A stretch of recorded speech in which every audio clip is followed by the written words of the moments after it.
Saya banggakan pada hari ini, mudah-mudahan kita semua sehat walafiat ya. Ini saya baru nguji SHP di MIH, baru selesai. Nah, untuk kita sebetulnya agendanya adalah ujian tengah semester, ya, UTS. Nah, saya sudah punya konsep, walaupun tidak menggunakan kerangka konseptual ya, tentang ujian tengah semesternya, termasuk juga soal-soal ujiannya. Nah, hanya saja untuk ujiannya, pengerjaannya itu kan bisa dikerjakan di rumah masing-masing ya. Nah, sehingga sebetulnya kalau secara praktisnya, pada pertemuan ini ya tinggal menyerahkan soal saja ya. Ini soalnya Anda baca lalu dikerjakan, dikumpulkan pada minggu yang akan datang, karena soalnya itu adalah membuat proposal. Nah, tetapi jika mau digunakan kesempatan ini untuk misalnya memperdalam pemahaman kita tentang metode penelitian hukum dan penulisan karya ilmiah hukum, nah kita bisa isi dengan diskusi. Modelnya ya presentasi, ada yang secara sukarela misalnya untuk mempresentasikan, nah, tapi tergantung kesepakatan kita semua. Bagaimana? Jadi sebetulnya secara praktis atau apa ya, secara normatif ya, bahwa ini UTS, waktunya UTS. Nah, karena waktunya UTS, saya tinggal menyerahkan soalnya, selesai sebetulnya. Anda tinggal presensinya diisi atau absensinya diisi, sudah dikerjakan di rumah masing-masing.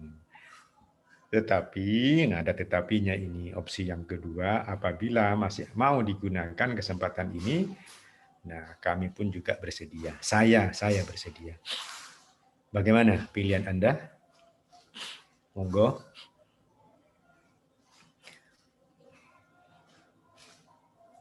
Silakan Bapak Ibu, Mas-mas, barangkali ada punya pendapat. Assalamualaikum Pak. Waalaikumsalam. Kuku Pak. Iya, monggo Pak Kuku. Oke, mungkin mohon izin memberikan usulan Pak. Tadi yang disampaikan Pak Istislam mungkin saya sepakat ya, diberikan kayak semacam membuat proposal, kemudian dikumpulkan proposal mungkin yang kemarin kita presentasikan, ada masukan-masukan dari Bapak, itu kita revisi dan kita lengkapi. Mungkin itu yang bisa menjadi bahan UTS Pak. Cuma nanti mungkin diberikan jangka waktunya, pengumpulannya sampai kapan gitu Pak. Mungkin itu. Terima kasih Bapak. Assalamualaikum. Ya, berarti pilihannya itu kita hanya UTS, hanya menyerahkan soalnya, selesai, atau kita masih isi dengan diskusi? Kalau kombinasi. Kalau kombinasi berarti Bapak Ibu rela ya untuk tetap hadir dalam link Zoom kita ini ya. Rela, nanti ada lagunya itu, Rela itu. Pak Irul pinter itu. Judulnya adalah Rela. Kalau lagu lama itu apa Mas Irul? Lelah, lelah hati. Oh, lelah itu. Lelah ya. Lelah. Nah, ini bukan rahasia lagi. Saya dengan Mas Irul ini aslinya itu penyanyi. Dosen itu sampingan itu ya, Mas Irul ya. Lelah, lelah hati ini. Ayo, siapa tahu keluar di ujian itu. Ibu, lagunya siapa itu, Ibu Eva? Lelah, lelah hati ini. Rafika Duri ya, Pak? Tahu, Pak. Rafika Duri dengan siapa itu? Karena itu punya kenang-kenangan sendiri bagi saya itu. Betul itu. Pak Denny tahu Pak Denny? Nggak suka lagu Pak Denny? Suka Pak, saya suka. Tapi tak tahu lagu itu. Tapi nggak tahu, nggak harus itu ya. Karena itu nggak saya keluarkan di ujian itu lagunya. Johan Untung gitu dulu. Nah, kenapa lagu itu berkesan kepada saya? Karena waktu ada pertemuan wisuda itu ya, waduh saya nyanyi itu. Saya dulu punya grup home band-nya UB yang rata-rata sekarang menjadi hakim semua itu anggota saya itu. Mulai pemain gitarnya, bassnya, drumnya gitu kan ya. Nah, ada salah satu drummernya namanya Mas Puji. Sekarang hakim di mana sih sekarang Mas Puji itu? Ya begitulah hobi saya dengan Mas Irul gitu ya. Nah, mudah-mudahan kita dalam mengikuti perkuliahan ini tidak lelah ya. Baiklah, Anda siapkan siapa yang mau menjadi sukarelawan untuk dibahas proposalnya. Nanti sekarang tinggal teknisnya, apakah saya jelaskan dulu ini? Saya share screen dulu ya tugasnya ya. Oke, di manakah di kau? Sebentar. Oh ini dia. Oh belum dibuka.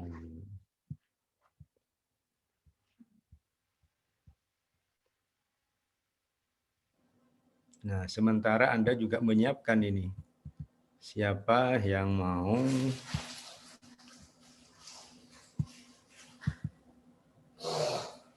presentasi? Tapi presentasinya ini ya, untuk yang penelitian hukum normatif ya.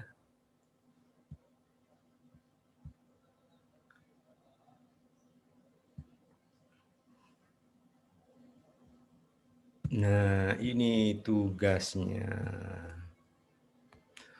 Karena ini ujian ya. Ujian kelihatan ya Bapak Ibu ya.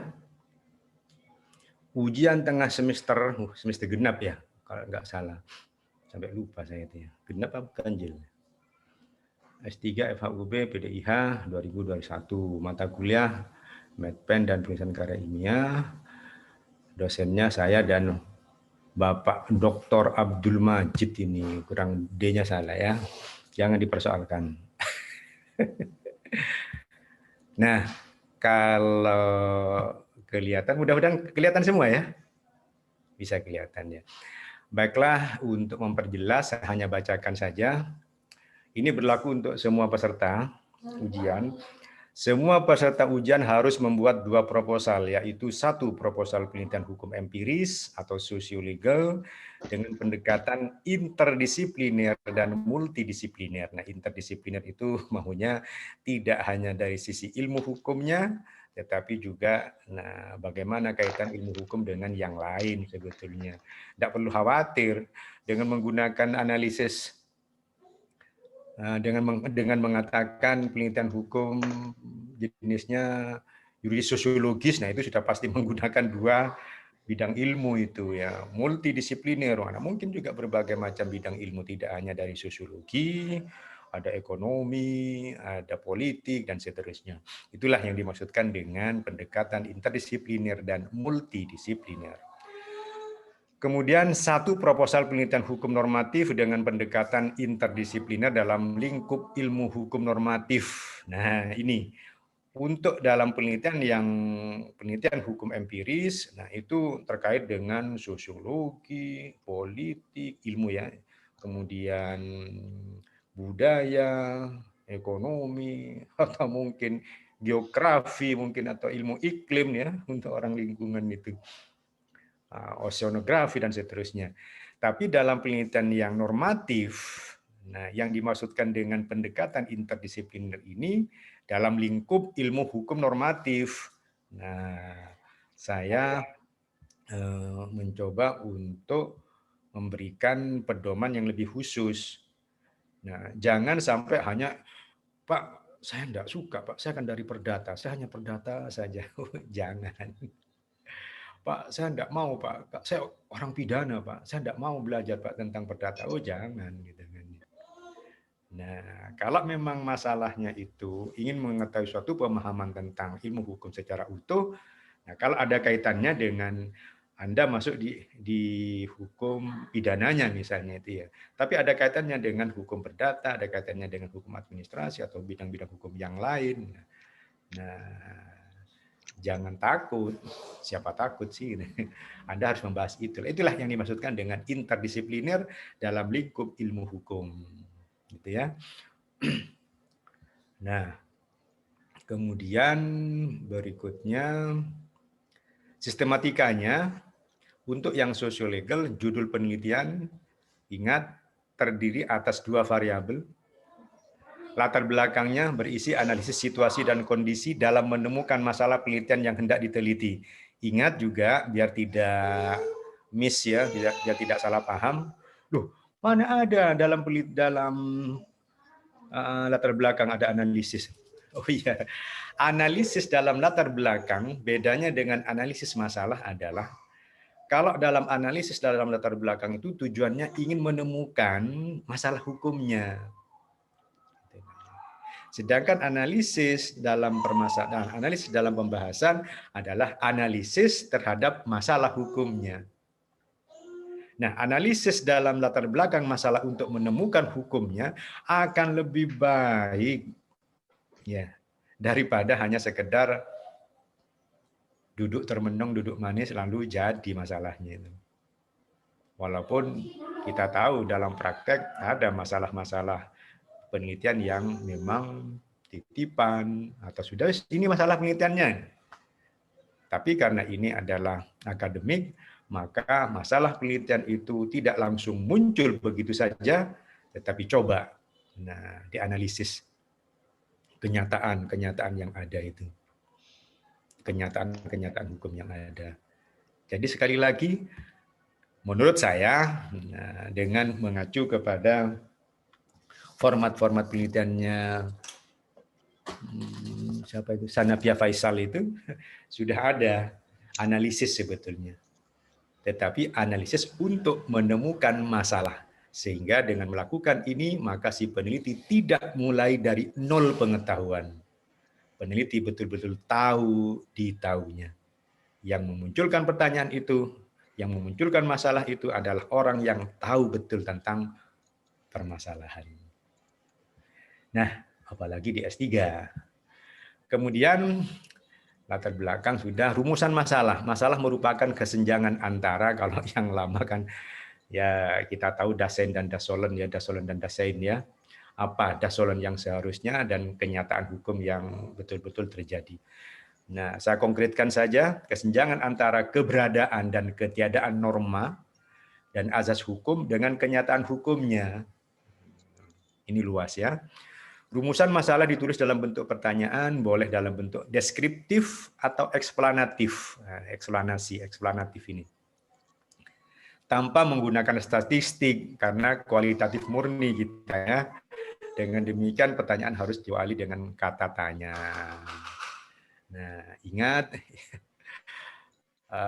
saya pun juga tidak mampu untuk melakukan penelitian yang kuantitatif berdasarkan hipotetis, hipotesa, lalu uji hipotesis itu ya. Nah, walaupun dulu punya pengalaman sedikit cerita saja ya. Saya S2 di UNER dulu pernah mendapatkan mata kuliah statistik gitu. Saya ikuti betul ya. Begitu setengah semester berikutnya tidak mampu kita orang hukum itu. Gitu. Apalagi teman-teman yang normatif, untuk apa statistik itu? Nggak ada gunanya. Gitu. Masa kebenaran hanya dimonopoli oleh statistik? Gitu. Kebenaran, untuk mencari kebenaran itu bukan statistik. Ujian lagi, nggak lulus lagi. Hampir semua itu ya, D semua itu. Lalu ada dosen itu, saya masih ingat Profesor Sutoyo itu, melihat, lah apa ini? Kok ada statistik di Fakultas Hukum ini? Dapat D semua itu, termasuk saya. Ini yang bodoh siapa sih? Ini yang bodoh dosennya ini katanya. Karena semua mahasiswanya dapat D. Gitu. Nah, akhirnya rame.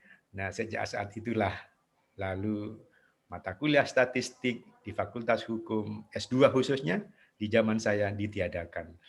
Padahal saya sudah kursus itu. Kursus statistik gitu ya.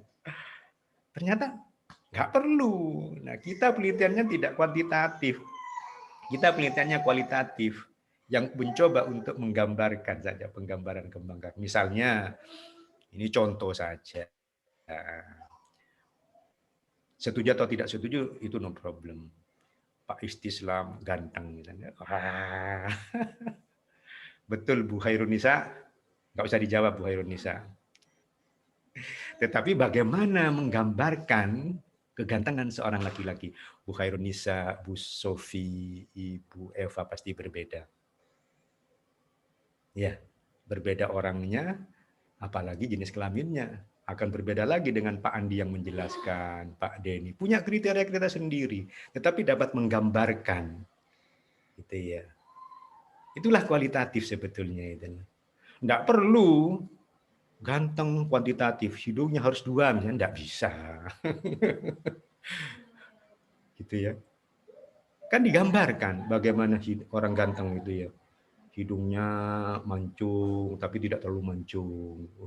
Demikian juga, nah misalnya seorang Mona Lisa cantik. Nah, kualitatif itu cantik itu bagaimana menggambarkan kecantikan dari seorang Mona Lisa. Nah, Mona Lisa sekarang divaksin itu di di YouTube itu. Nah, kita tidak kuantitatif ya. Oleh karena itu, maka seandainya pun juga ada 2 variabel yang mau dicari sebab akibatnya pun juga kita akan mencoba untuk memberikan gambaran yang kualitatif. Tidak perlu yang kuantitatif menggunakan statistik. Walaupun ada statistik non-parametrik gitu ya. Sudah, kita tidak pakai itu.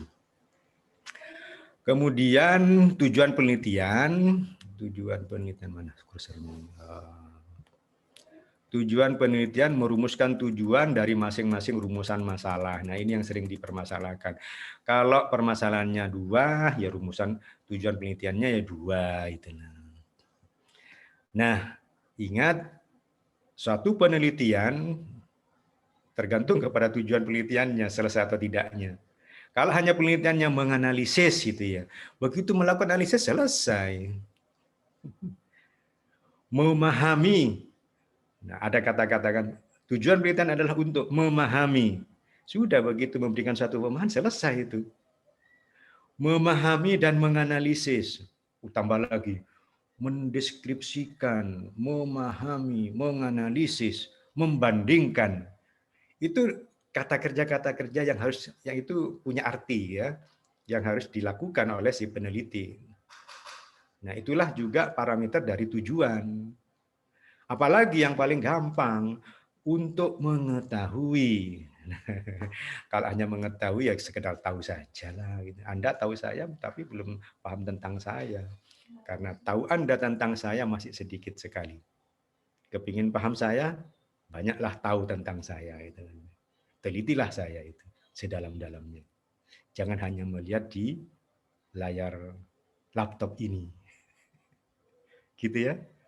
Nah, jadi nanti untuk tujuan tergantung kepada rumusan masalahnya. Dalam penelitian baik normatif maupun empiris maupun normatif ini penting sekali itu untuk menyatakan. Bedanya Bapak Ibu mungkin yang bukan dosen itu ya. Kalau rumusan masalah itu diawali dengan kata tanya sehingga dalam bentuk pertanyaan, sedangkan untuk tujuan penelitian jangan menggunakan kata tanya, tetapi pernyataan. Itu bedanya. Menganalisis misalnya mengapa si A melakukan pengeroyokan kepada si B, tujuannya adalah untuk mengetahui apa yang, pakai apa kadang-kadang itu. Tidak perlu itu. Jadi pernyataan kalau tujuan penelitian. Kemudian manfaat penelitian untuk pihak lain, bukan untuk si peneliti sendiri. Peneliti sendiri ya sudah jelas bermanfaat ya. Kerangka konseptual dan landasan teori. Kemukakan saja konsep-konsep pokok yang harus dijelaskan dalam kerangka konseptual dan kemukakan alasannya. Kemudian sebutkan teori yang urgent dan relevan dengan menyebutkan teori apa namanya. Dikemukakan oleh siapa yang akan digunakan sebagai landasan untuk menganalisis masalah penelitian. Nah, Bapak Ibu yang saya banggakan dalam kerangka konseptual dan kerangka teori ini, karena ini mata kuliahnya metode penelitian, bukan masuk ke substansi, cukuplah gitu ya. Ditulis saja konsep-konsep apa yang perlu dijelaskan. Nah, itu masuk ke tinjauan pustaka sebetulnya. Sudah cukup itu aja. Dan mengapa? Jadi misalnya judulnya ini ada judul, contoh saja itu ya. Ini kemarin, status hukum kepemilikan hak atas tanah yang terdampak bencana likuifaksi. Nah, berarti si peneliti ini perlu untuk memberikan penjelasan tentang pengertian, tentang konsep, status hukum, kepemilikan hak atas tanah, terus likuifaksi itu apa. Jadi di kajian pustaka atau kerangka konseptual Bapak Ibu cukup tulis saja. Yang perlu dijelaskan adalah 1. Status hukum, 2. Kepemilikan hak atas tanah, 3. Likuifaksi, 4. Bencana likuifaksi, selesai. Mengapa? Hanya 4. Nah, gitu aja.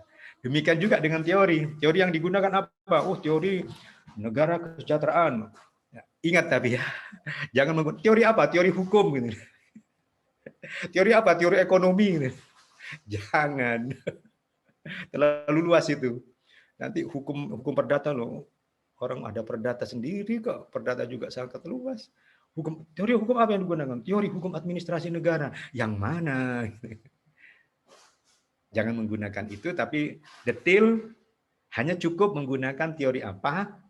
Dan nah ini nanti dalam praktek Anda menggunakan teori itu, teori dari siapa?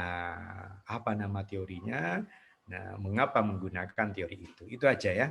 Saya tidak perlu membaca, Anda menggunakan konsep ini. Enggak. Konsep ini misalnya likuifaksi macam-macam itu ya. Enggak, karena itu sudah masuk ke substansi ya. Kita metodenya saja.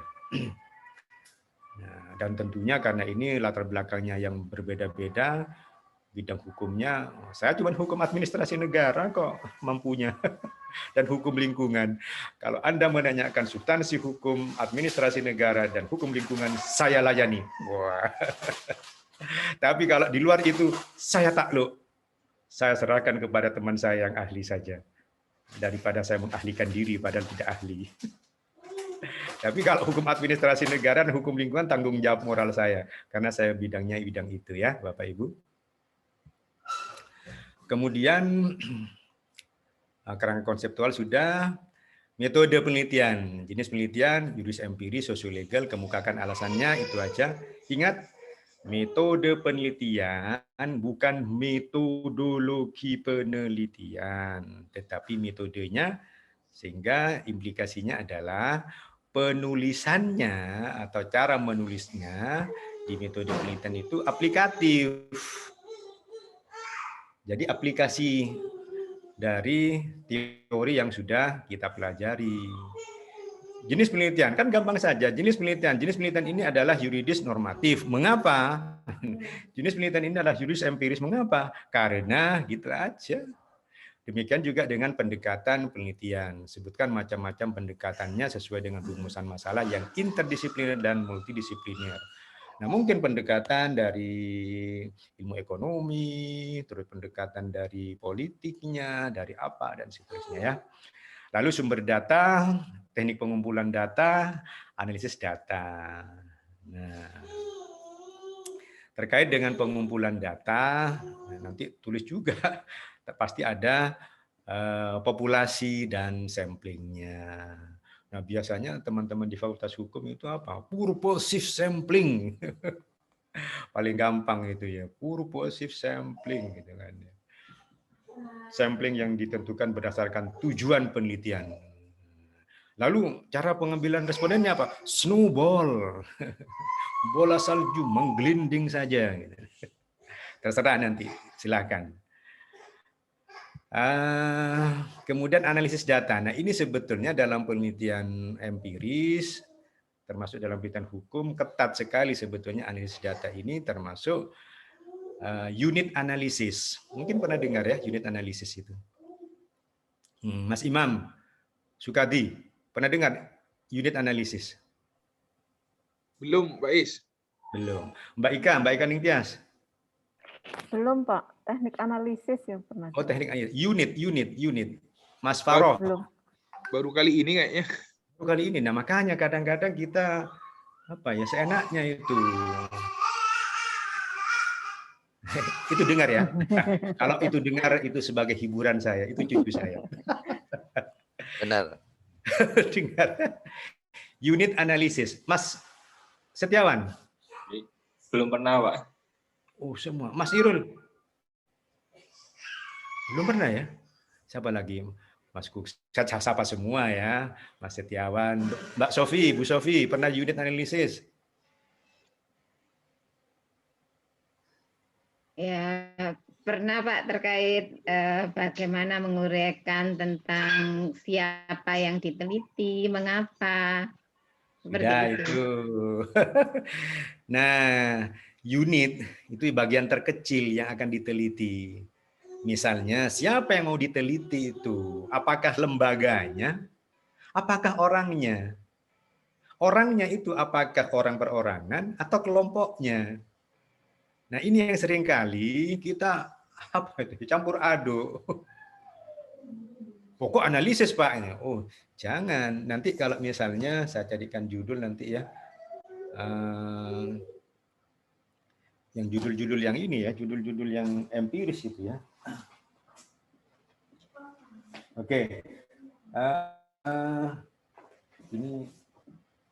Ini tesis ini ya. Oke. Terkait dengan lembaga misalnya mau yang gampang-gampang saja itu ya, peran ya. Peran itu sebetulnya empiris itu. Ya, ini coba peran hukum dalam pembangunan nasional Indonesia. Peran hukum dalam pembangunan di Indonesia. Apa unit analisisnya? Nah, itu berarti siapa yang akan dianalisis peran ini, gitu kan? Peran hukumnya dalam pengertian hukum itu secara kelembagaan, gitu ya? Atau peran hukum itu adalah orang-orang yang melaksanakan hukum atau subjek hukumnya. Gitu. Nah, makanya ini harus dijadikan apa? Unit analisisnya apa? Oh, unit analisisnya lembaganya. Unit analisisnya adalah subjek hukumnya. Unit analisisnya adalah objek hukumnya. Ayo, Putri. Itu ya unit analisis ya. Oke, terima kasih Bu Sofi. Nah, itu unit analisis. Sehingga udah sembarangan menganalisis itu. Tetap fokus kepada unit itu. Oh, sekarang saya akan unit kepada keluarga. Keluarga itu apa yang unit analisisnya siapa? Keluarga sebagai suatu pengertian lembaga keluarga atau si bapak, ibu rumah tangga atau anak-anaknya gitu. Itu unit analisis gitu ya. Nah, lalu jangan lupa daftar pustakanya. Kemukakan saja literatur atau bahan bacaan sebagai sumber atau referensinya yang seharusnya digunakan. Boleh menyebutkan dan tidak menyebutkan nama pengarangnya atau penulisnya. Karena sekali lagi ini adalah mata kuliah metode penelitian. Nah, yang penting Anda, kalau ada konsep ini berarti saya harus baca bukunya ini. Gitu aja ya. Nah, walaupun Anda belum tahu buku siapa itu yang gitu ya. Paham itu ya? Nah, contoh misalnya, kembali lagi ke contoh yang semula. Status hukum kepemilikan hak atas tanah yang terdampak bencana likuifaksi. Berarti saya harus membaca ini, tulisan-tulisan tentang likuifaksi ini, tentang bencana ini. Nah, cukup itu saja ya. Syukur-syukur kalau sudah ada daftar pustaka itu berisi buku-buku, jurnal-jurnal ilmiah, dan seterusnya. Tapi seandainya tidak, cukup saja. Oh, daftar pustakanya ini. Saya harus mencari buku ini, saya harus mencari tulisan ini. di jurnal ini, dan seterusnya. Nah, untuk yang sistematika proposal normatif, proposal penelitian hukum normatif ya, kurang ini. Sistematika proposal penelitian hukum normatif. Ingat, kita tidak mengikuti yang pendapat Prof. Peter sepenuhnya ini ya. Kalau penelitian hukum titik nggak ada normatifnya. Ini made in Fakultas Hukum UB. Penelitian hukum normatif. Walaupun diperdebatkan, ya hukum pasti harus normatif. Kalau nggak normatif itu bukan hukum. Nah, itu jangan diperdebatkan aja dulu. Judul penelitian, nah ini yang diambil dari Prof. Peter Mahmud. Judul penelitian harus ada dua proposisi. Kalau mau menggampangkan, dua ide kok sebetulnya. Begitu dua ide disandingkan, maka dengan sendirinya kita bisa mengetahui bahwa ada masalah di situ. Nah, tinggal di latar belakang masalahnya dijelaskan. Latar belakang masalah, ini latar belakang masalah ya. Kurang, tambahi. Berisi analisis situasi dan kondisi, nah sama seperti yang tadi. Norma hukum yang berlaku. Nah, mungkin kalau menggunakan bahasa kita biasanya analisis situasi dan kondisi atau explore, eksploratif ya, mana tulisannya, eksploratif atau eksplorasi. Eksplorasi, menggali. Eksplorasi kan bahasanya orang tambang ini sebetulnya ya.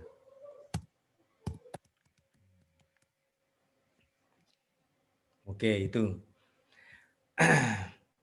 Dalam penelitian hukum normatif, silakan untuk menulis latar belakang masalah, berisi analisis situasi dan kondisi atau eksplorasi, menggali norma hukum yang berlaku di Indonesia sebagai dasar dalam menemukan masalah penelitian hukum yang mendasar, nah ini filosofis yang hendak diteliti. Oleh karena itu, harus diuraikan masalah hukum dari aspek ontologisnya, epistemologisnya, dan aksiologisnya.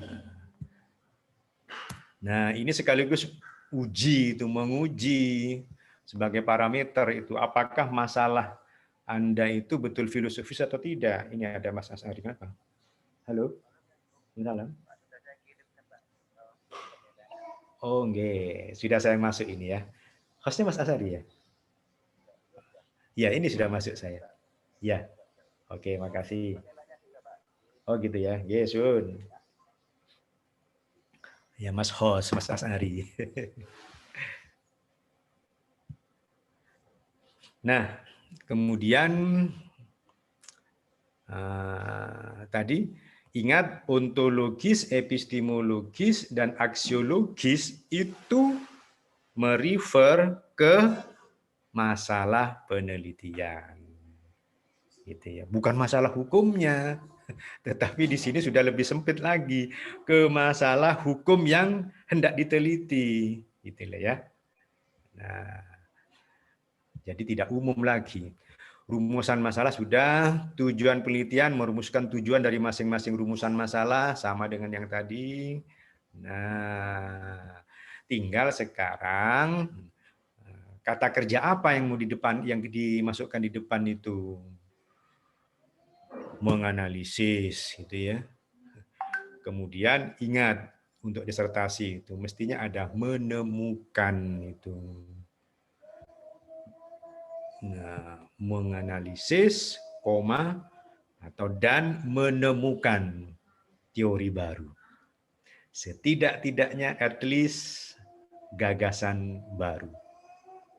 Nah, itu yang mestinya harus ada di disertasi. Dan harus berani menyampaikan itu. Kemudian di tujuan sudah, manfaat. Nah, manfaat juga sama, tidak untuk diri sendiri tapi untuk pihak lain. Kerangka konseptual hampir sama saja dengan yang tadi.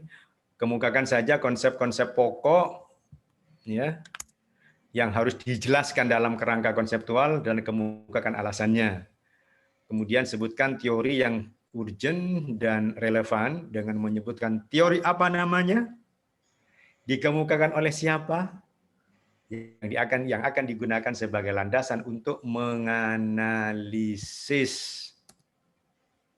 masalah penelitian.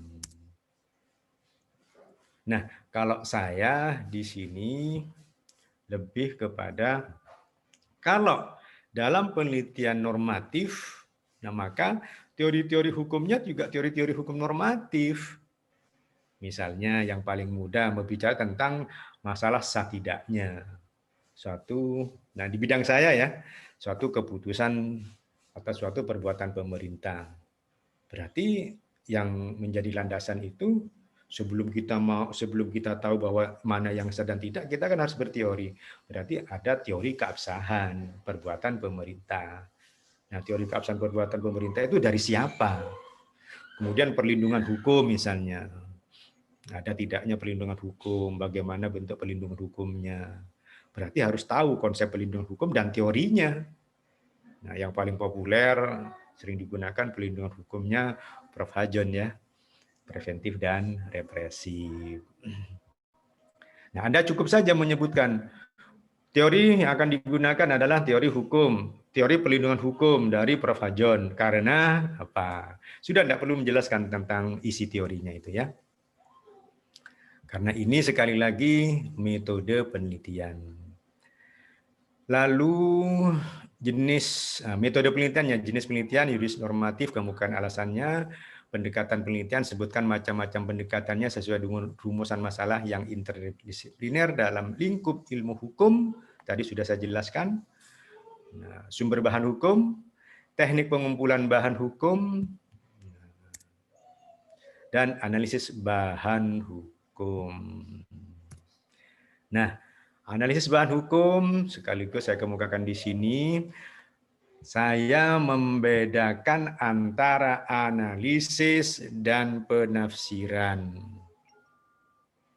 Analyze dan apa penafsiran itu? Menafsirkan. Interpretasi. Apa sih interpretasi itu?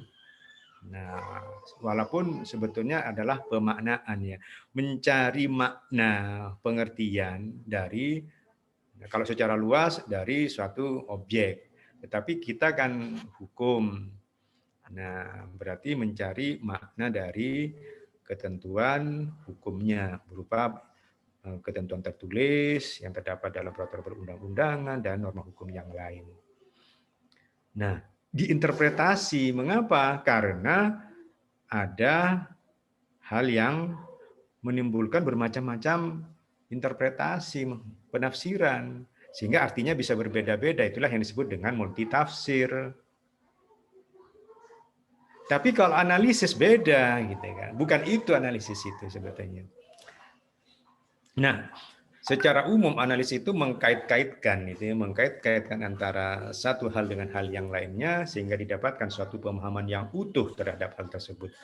Contoh misalnya kalau di penelitian hukum yang empiris dengan bermacam-macam faktor A, B, C, D seterusnya, nah dihubung-hubungkan akhirnya terkait suatu pemahaman, itu analisis. Bagaimana dengan hukum? Nah, salah satu contohnya misalnya menganalisis pasal 1365 KUA Perdata. Analisis pasal 1365 KUA Perdata, nah berarti menguraikan ya, menguraikan isi dari pasal 1365 KUA Perdata. Nah yang sekarang, mengapa saya menggunakan contoh 1365 karena sudah hafal semua ya. 4 hal itu ya, Mas Imam ya, Mas Imam manggut-manggut itu ya. Nah mulai dari perbuatan melawan hukum, ada unsur kesalahan, kerugian, dan seterusnya, itu yang 4 hal itu. Dianalisis, dikait-kaitkan hubungannya. Sehingga jadilah konsep PMH. Nah, sebetulnya hampir sama kita dengan melakukan penelitian. Jadi, cara menganalisis suatu hukum yang kalau dikonkretkan, misalnya contohnya pasal 1365 itu dengan menguraikan masing-masingnya itu, unsur-unsurnya. Nah, di dalam penelitian, rumusan masalah penelitian itu sebetulnya analisisnya terdiri dari sub-sub masalah itu. Nah, itu yang seringkali lepas. Gitu kan. Lalu lepas seperti apa? Lepas pemikirannya bahwa pokoknya tak jawab aja sudah. Gitu. Sehingga pemahamannya tidak utuh nanti. Coba nanti kita lihat itu ya. Contoh nanti yang mungkin Bapak Ibu mau presentasikan tentang proposal penelitian Anda, nanti kita coba praktekkan analisisnya itu kan ya. Jadi sebetulnya di laporan penelitian nanti kan pembahasan itu kan berisi analisis itu ya. Nah, bagaimana si peneliti mampu untuk menguraikan atau menentukan sub-sub dari permasalahan yang perlu dibahas. Nah, contohnya pasal 1365 lah situ gitu. Kalau memang pasal 1365, nah setelah diurai gitu ya, dibagi, dipilah-pilah, itu analisis dulu ya, dipilah-pilah jadi 4. Nah, itu jika dihubung-hubungkan, nanti akan menimbulkan suatu pemahaman, itulah yang namanya perbuatan melawan hukum. Nah, sekarang pemikiran yang semacam ini kita pindahkan, kita pinjam dalam penelitian ya yang normatif itu. Apa yang mau jadikan pasal 365-nya itu apa ya? Ya masalah hukum itu. Nah, kemampuan untuk memilah masalah hukum inilah ada pada diri si peneliti. Dan juga pada diri penguji. Nanti penguji akan menguji tuh loh. Yang ininya kok nggak diuji mas, yang ini kok nggak dibahas mas, kan itu. Tapi kalau sudah masuk di ujian, promovendus, mudah-mudahan Anda sampai di situ nanti. Ya. Nah, ini kan kayaknya di awang-awang Pak gitu ya. Iya nanti kita praktekkan ya. Ngerti di awang-awang ini ya. Daki-daki gitu ya. Oke. Sampai di mana tadi? Pendekatan penelitian, macam-macamnya sudah, sumber hukum. Oh, analisis itu ya. Nah, yang perlu saya ingatkan lagi tadi, analisisnya preskriptif. Gitu ya. Interpretasinya diperlukan manakala ada dalam suatu ketentuan norma hukum itu yang tidak jelas, yang menimbulkan multitafsir, perlu ada interpretasi dulu itu, sehingga jelas. Setelah ada interpretasi itu, kita analisisnya preskriptif tentang apa yang seharusnya, tentang bagaimana hukumnya terhadap suatu peristiwa itu. Bagaimana hukumnya terhadap kondisi atau apa saja yang kita teliti itu. Tujuannya itu sebetulnya. Nah, sekali lagi juga saya ingatkan, jangan menggunakan analisis isi, content analysis. Ini content analysis itu punyanya metode penelitian empiris. Nah, Mas Faroh. Nah, halo Mas Faroh. Oke, Bapak. Pernah dengar content analysis? Content analyze. Pernah dengar? Pasti dengar. Apa itu istilah? Menganalisis berkaitan dengan substansinya, Pak. Iya, karena substansi, Ya. Substansi is isi, isi adalah materi. Oke. Iya, jangan begitu. Nanti sama dengan apakah hukum perdata? Hukum perdata adalah hukum yang mengatur tentang perdata. Tanya lagi pada saya. Biasanya ada yang sifatnya kualitatif atau kuantitatif. Oh, no. Apa hukum lingkungan? Hukum yang mengatur tentang lingkungan. Tanya pada saya ini. Saya ahlinya. Ayo. Pak, hukum karma. Hukum yang mengatur tentang karma. Apalagi? Ayo, Mbak Hairunisa. Waduh, saya pakai menggunakan konten analisis. Waduh, apa sih itu? Saya malah baru dengar, Pak. Oh, baru dengar. Oke, berarti kalau saya jelaskan, insya Allah bermanfaat, nggih? Monggo, Mas Denny, Mas Denny.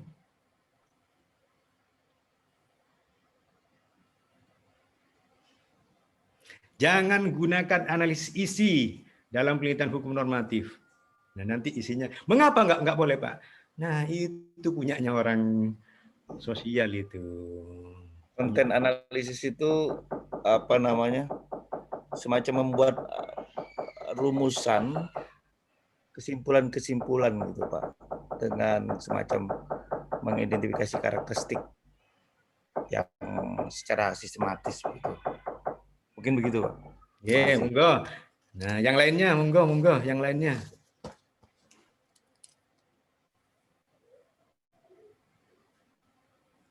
Mas Irul.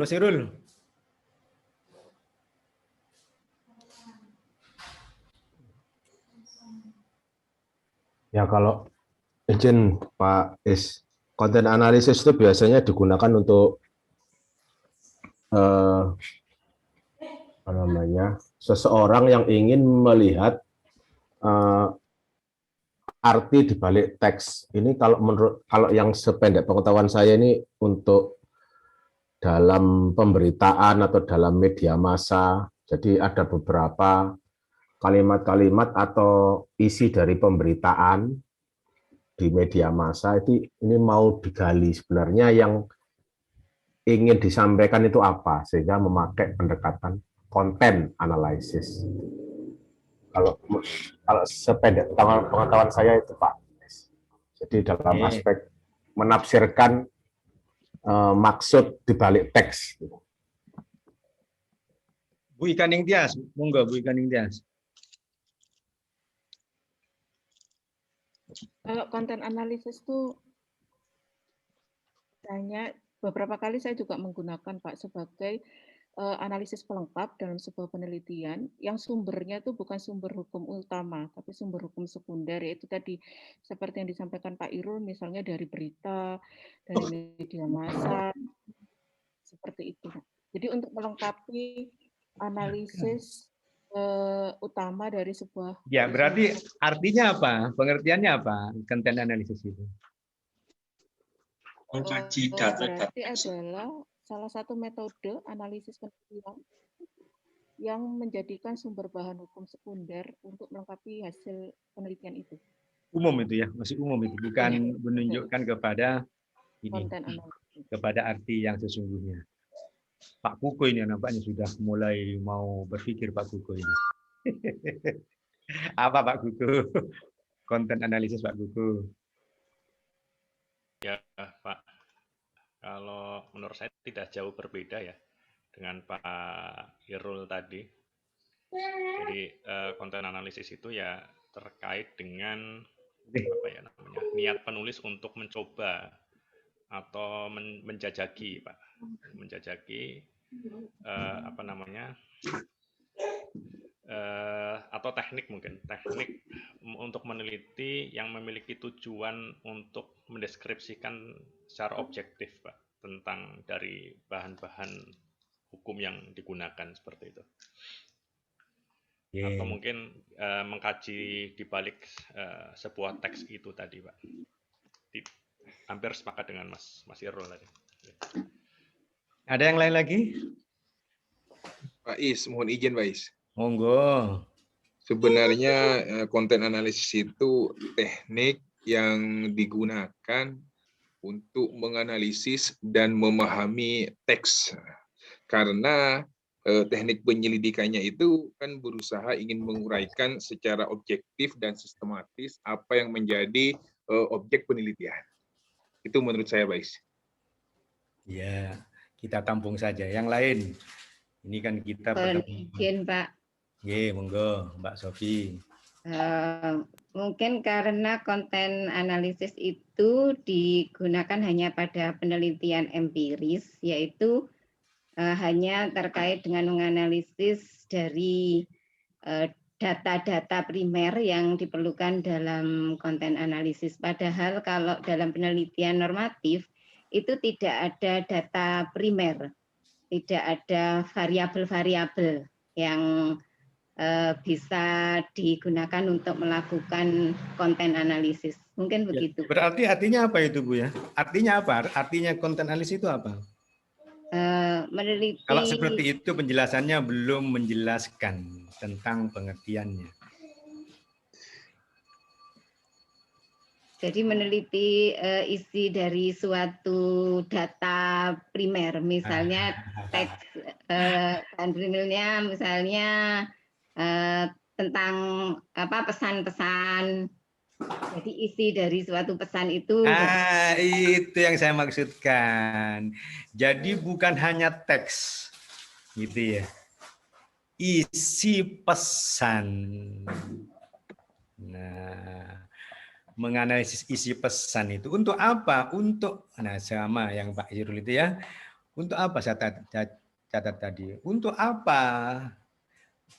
Untuk mengetahui makna pesan sesungguhnya itu apa, gitu kan ya. Gitu ya. Nah, bisa juga dibalik teks itu ya, tapi sebetulnya apa yang ada saja, apa yang ada dalam teks itu kalau teks. Apakah pesan itu hanya semata-mata dalam teks? Dalam tulisan, Mas Imam? Tidak, Bais. Ya, bisa simbol. Ya. Bisa simbol. Bisa dengan pernyataan. I need you, I miss you. Kalau sudah mengatakan I need you, sudah. Apalagi pakai I love you, ya sudah, jangan diartikan lagi, artinya itu sudah itu. Itu pesannya. Tapi kalau pesannya seperti ini, Mbak Herunisa, lihat saya itu ya, tak buka aja kacamatanya itu. Nah, apa isi pesannya, Mbak Herunisa? Apa Pak? Nggak tahu. Saya gini loh. Nah, itu apa isi? Ngasih kode. Kode yang semacam itu kan sulit itu ya. Beda dengan geleng-geleng. Apalagi tambah. Ini pesan loh. Pesan yang paling gampang dimakna itu. Awas deh ya. Pesannya apa ini? Marah. Marah. Nah, itu yang mau dianalisis, isinya itu. Tapi dalam hal ini, misalnya, karena, nah ini, pasal-pasal dalam ketentuan undang-undang itu berupa teks, berupa tulisan, maka untuk memaknai tulisan itu lalu menggunakan analisis isi. Padahal ilmu hukum kita sudah punya ilmunya. Kenapa kok menggunakan ilmu yang lain? Itulah yang saya katakan tadi. Jangan gunakan analisis itu. Kalau ilmu kita dalam ilmu hukum apa namanya?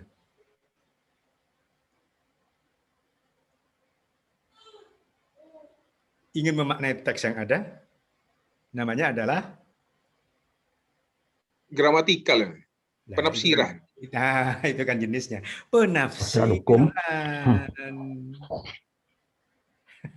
Sudah, jangan gunakan aneh. Kita sudah punya mulai yang namanya gramatikal, formil, sejarah, bahkan sekarang analisis penafsiran futuristik gitu ya, yang akan datang gitu.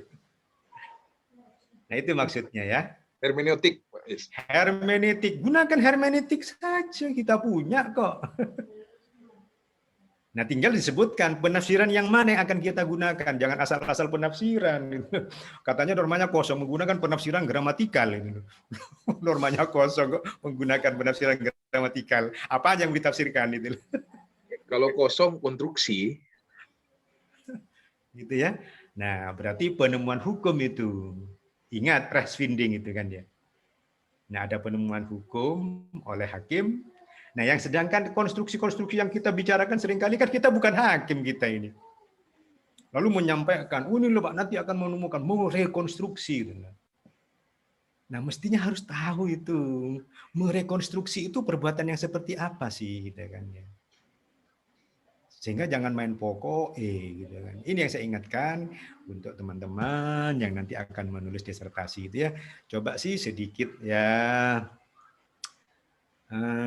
menggunakan akal pikiran kita lah gitu ya. Apakah benar yang kita lakukan itu aja kok sebetulnya. Perkara ada lebih kurangnya itu it's biasa itu ya. Tidak ada yang sempurna. Tetapi mendekati kepada kebenaran. Sama seperti kita sebagai seorang ilmuwan yang harus jujur. Tapi masa sejujur-jujurnya Pak? Iya harus, tapi setidak-tidaknya berusaha untuk mendekati kejujuran itu. Objektif, setidak-tidaknya mendekati yang objektif. Apalagi yang normatif itu ya. Seringkali subjektif kan itu sebetulnya. Pendapat Pak, pendapat saya. Nah, tapi pendapat itu ayo objektif itu agar memenuhi syarat keilmuan. Nah, begitu Bapak Ibu terkait dengan analisis bahan hukum tadi ya. Nah, jangan gunakan konten analisis. Cukup sudah kita punya interpretasi. Cukup sudah kita punya hermeneutik. Kita sudah punya ilmunya. Gunakan itu sesuai dengan keperluannya. Lalu analisis. Nah, itulah yang saya bedakan antara interpretasi dengan analisis. Begitu ya.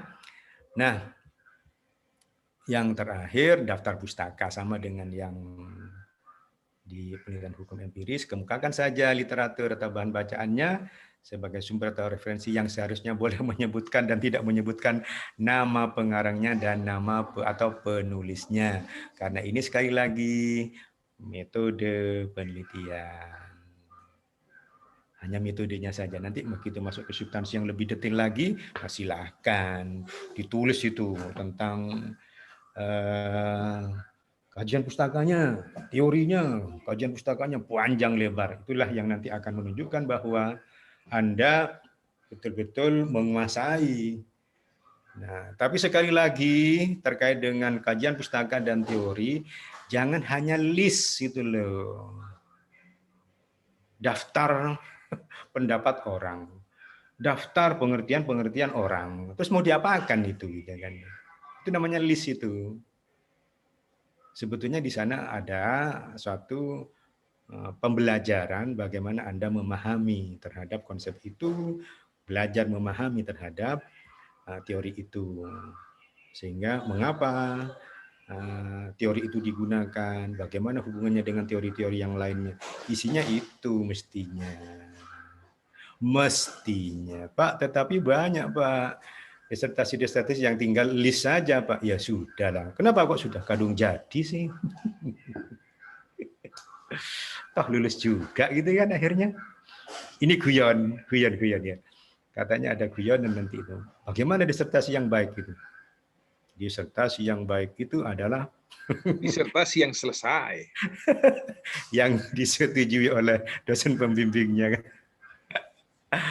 Ya jangan begitulah ya. Guyon tapi yang terakhir Bu Sofia.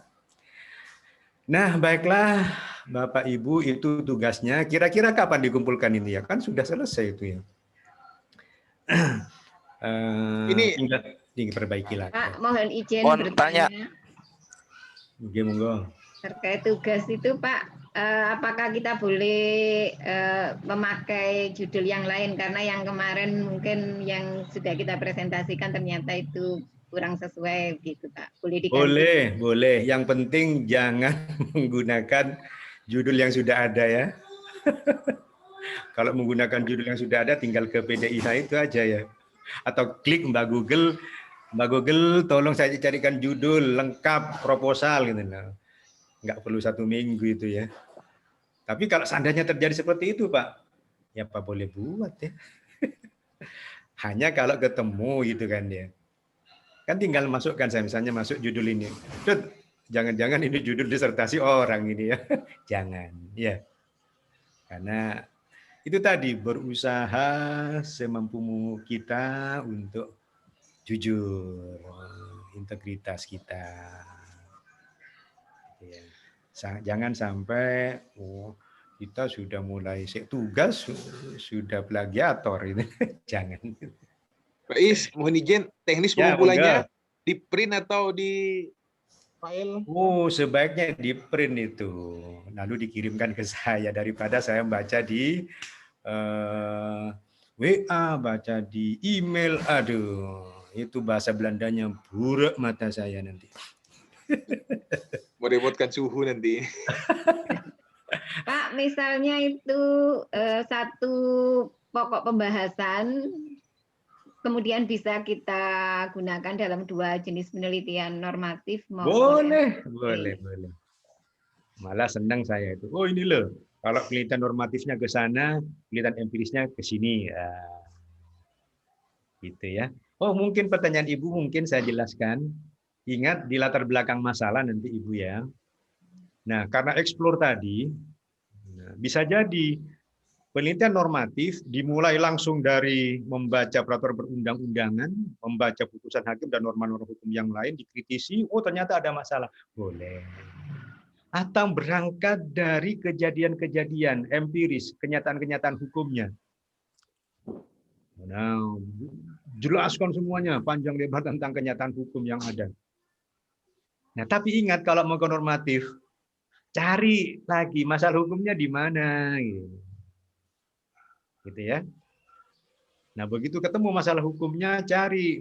Nah, mulai dari peraturan perundang-undangan melalui tingkat atas PP sampai terus sampai ke perdanya, ada atau tidak, sehingga tidak gampang-gampang mencari kekosongan hukum, gitu ya.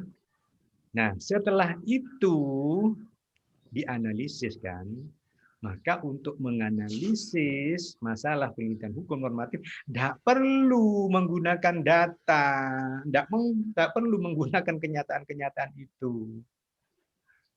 Bukan sebagai alat untuk menganalisis itu.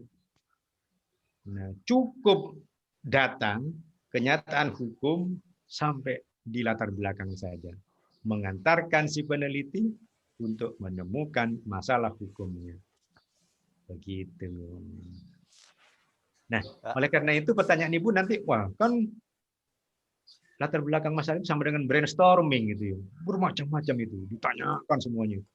Sampai mengerucut gitu ya. Nah, sampailah kepada masalah. Nah, kalau ke kanan itu masalah hukum normatif. Kalau ke kiri itu masalah hukum empirisnya. Tinggal melanjutkan saja. Begitu Ibu Sofi, terima kasih pertanyaannya. Oke, matur nuwun Pak Yus. Mohon izin. Nggih. Monggo. Mohon maaf Bapak, terkait dengan standar minimal halaman ini berapa Pak? Tidak perlu. Biasanya kan nggak perlu ada standarnya, yang standarnya itu aja dipenuhi semua. A, B, C, sistematikanya itu. Siap Bapak. Gitu ya. Sekali lagi ini kita hanya belajar di metode penelitian. Tidak masuk ke substansinya, walaupun tentunya harus tahu ya tentang substansi. Ya, izin. Enggak substansi tapi teknis saja Pak, supaya ada keseragaman mengenai jenis font hurufnya itu apa. Tahoma aja ya enak ya. Font 12 Tahoma. Tahoma 12 Pak ya? Iya, Tahoma 12. Wah, enak itu bacanya itu. Oh, enak. Spasinya 1,5 saja. 1,5 Pak ya? 1,5. Oke. Kalau di buku pedoman Tahoma 11 Pak Is. Enggak, ini biar enak baca. Biar Pak. enak bacanya. Biar enak baca. Tinggal kalau sudah mau dikurangi, dari 12 dikurangi. Siap. Kalau perlu Tahoma 14. Pakat itu Pak. Makasih Pak. Sama-sama Mas Denny. Yang lainnya? Dan ingat untuk minggu depan sudah Pak Dr. Majid diganti ya dosennya. Nah, itu tetap bagaimana kita membuat, mudah-mudahan di kelas ini bisa membuat buku katanya. Dan insya Allah saya juga akan menulis itu. Ada yang lain? Jadi ngumpulkannya kapan Pak maksimal tadi? Kira-kira kapan itu ya? Sebutnya 1 minggu lagi bisa Pak? 2 minggu ya Pak? Kayaknya. Minggu sebutnya. 2 minggu. Jangan dulu 2 ya. minggu. 2 minggu ya? Kalau satu, ya Pak. Kalau 2 proposal biasanya 2 Pak, 2 minggu. 2 ya. 2 minggu. Ya. Baiklah 2 minggu. Satu maaf, proposal 1 Bapak. minggu, satu proposal 1 minggu, sehingga 2 minggu. Mulai dari sekarang. Sekarang Oke, Kamis, terima kasih Bapak. Kamis berikutnya pas hari puasa itu ya.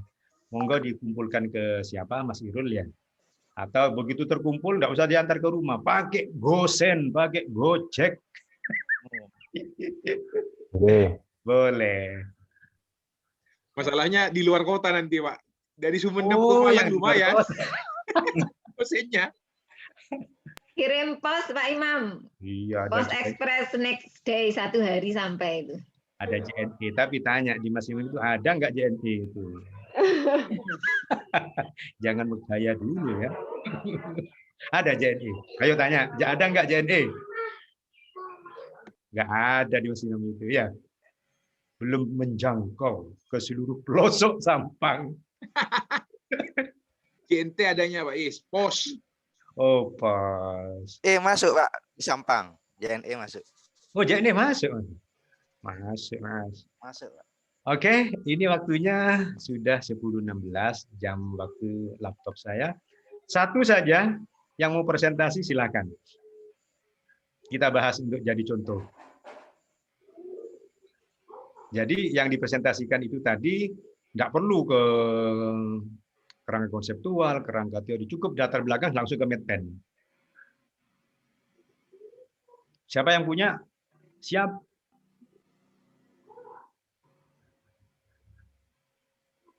Siapa yang punya? Kalau nggak punya saya, tapi saya... Pak Is, mohon ditutup dulu share screen-nya. Oh, ditutup dulu ya. Monggo.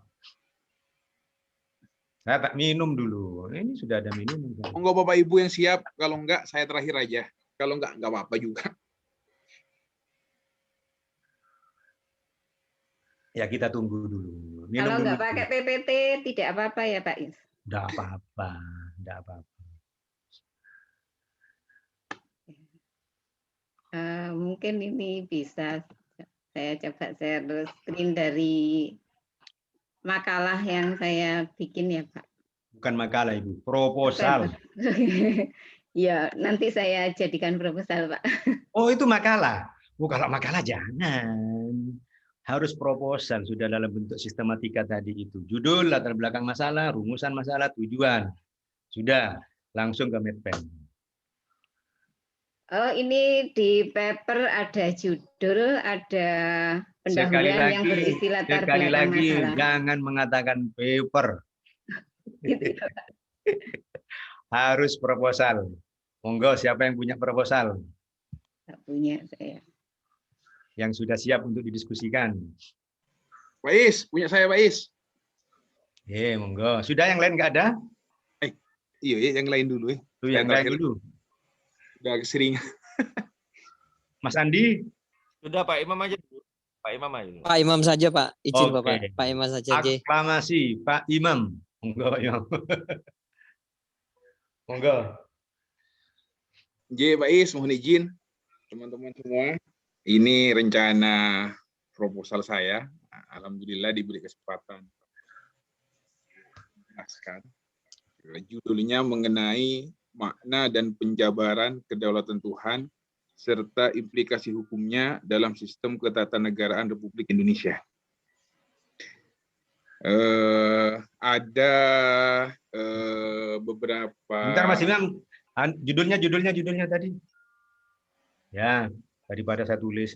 Yo.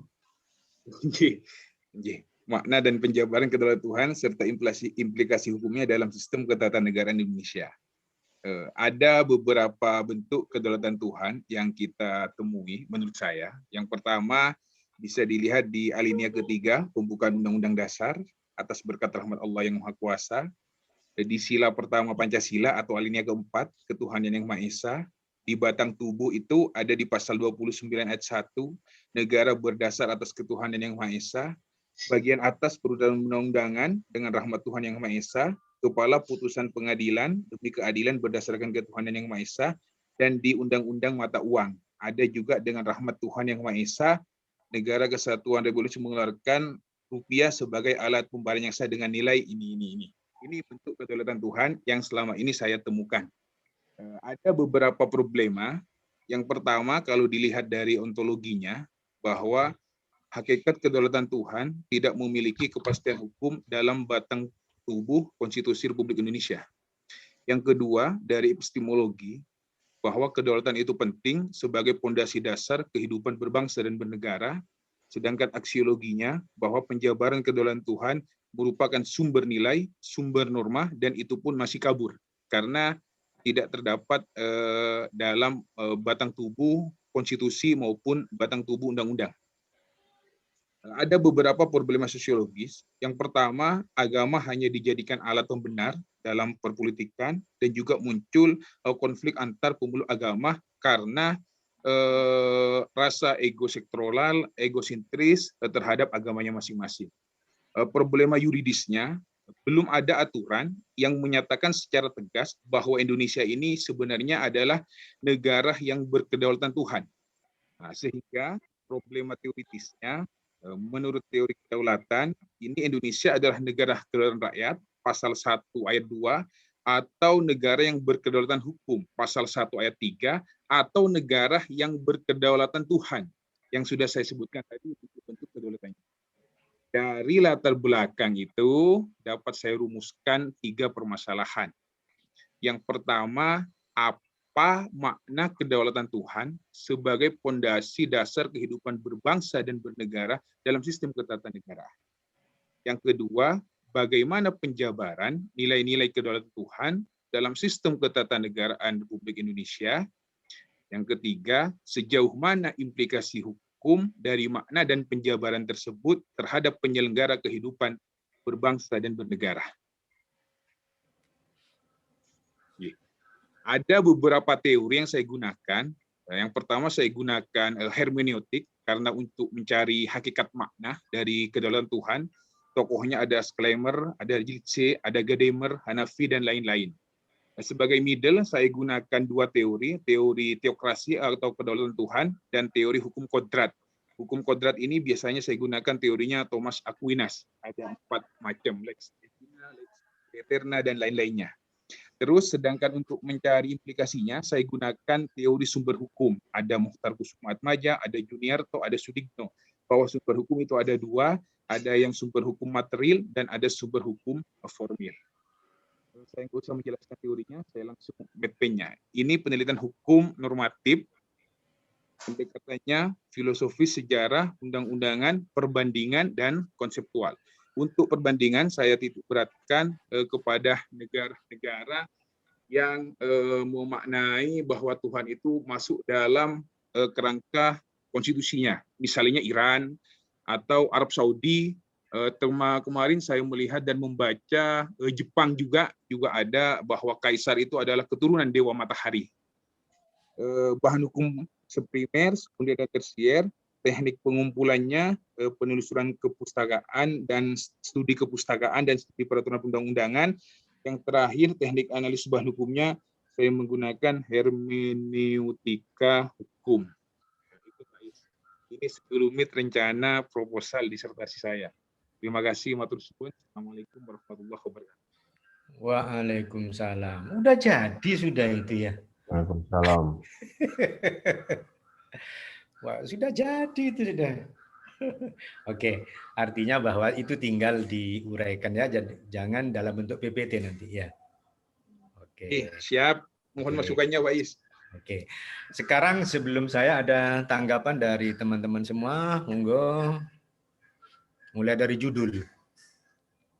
Tanggapannya mulai dari judul itu. Ini penelitiannya normatif katanya tadi. Nah, sekarang judulnya kita kritisi. Mungkin saya, Bapak, mohon izin. Monggo. Ya, mohon maaf. Saya masih kalau bahasa sekarang itu self-focus dengan istilah serta implikasinya itu. Implikasi itu kan kalau tidak salah itu kan sudah dalam konteks sosiolegal seperti itu. Apakah memang seperti itu ataukah memang pemahaman saya yang perlu beri pemahaman lagi begitu Bapak? Karena ini kan fokus dari penelitian Pak Imam itu lebih kepada normatif, tapi di dalam judulnya masih menyertakan istilah implikasi tersebut. Terima kasih. Ya, monggo Mas Imam ditanggapi. Terima kasih Pak Faro. Sebenarnya kemarin itu memang tidak ada implikasi hukumnya, tapi saya masukkan di rumusan masalah. Tapi mengingat atas saran Pak Is dari beberapa perkuliahan kemarin, ide-ide atau proposisi itu kalau bisa jangan satu ide, tapi terdiri dari beberapa preposisi.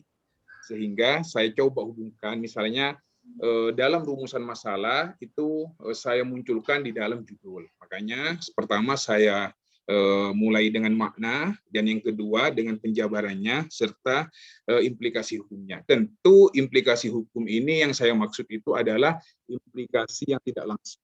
Beda dengan akibat hukum yang ditimbulkan dari sesuatu itu yang langsung. Kalau saya ini implikasinya adalah implikasi yang tidak langsung, yang nanti secara tidak langsung itu menjadi bahan rujukan bagi pemerintah khususnya buat undang-undang untuk memasukkan bahwa Indonesia ini adalah negara berkedaulatan Tuhan sehingga mempunyai kepastian hukum nanti. Beda misalnya dengan akibat hukum atau implikasi hukum di empiris atau sosiolegal. Kalau misalnya tidak masuk kelas, maka otomatis absennya A. Tapi kalau ini nanti akan ada beberapa proses yang harus dilakukan. Ini maksud saya implikasi secara tidak langsung yang akan mempengaruhi sistem ketatanegaraan Republik Indonesia. Mungkin itu penjelasan saya, Pak Faro. Ya, begitu Mas Faro. Ada yang lain, monggo. Assalamualaikum, Pak. Saya Pak Is. Pak Irul. Pak siapa ini? Pak Irul? Ya. Oke, monggo Pak Irul. Saya cuma berusaha mengkritisi proposisinya yang jangan ada dua proposisi yang mungkin saling berkaitan antara teori kedaulatan Tuhan dan nilai-nilai ketuhanan. Jangan sampai ini nanti dalam penjabaran dan analisanya itu tidak bisa atau saling tumpang tindih. Yang diteliti itu kedaulatan Tuhannya, apa implikasi nilai-nilai ketuhanan dalam sistem ketatanegaraan. Jadi saya cuman bukan berpesan ya, mengkritisi itu saja Pak Imam Sukadi. Siap, suhu, matur suwun. Ini ada dua hal, ada kedaulatan Tuhan dan juga ada nilai-nilai ketuhanan. Maksud saya itu jangan sampai nanti di disertasinya itu proposisinya itu ingin menganalisis kedaulatan Tuhan, tetapi dalam pembahasannya itu memakai pendekatan ilahiyah atau nilai-nilai ketuhanan yang mewarnai sistem ketatanegaraan Republik Indonesia. Jadi ini harus dua konsep ini harus secara jernih dijelaskan di awal-awal sehingga tidak terjadi tumpang tindih. Saya kira itu aja Pak Is. Ya, monggo Mas Imam langsung ditanggapi. Terima kasih Mas Pak Irul.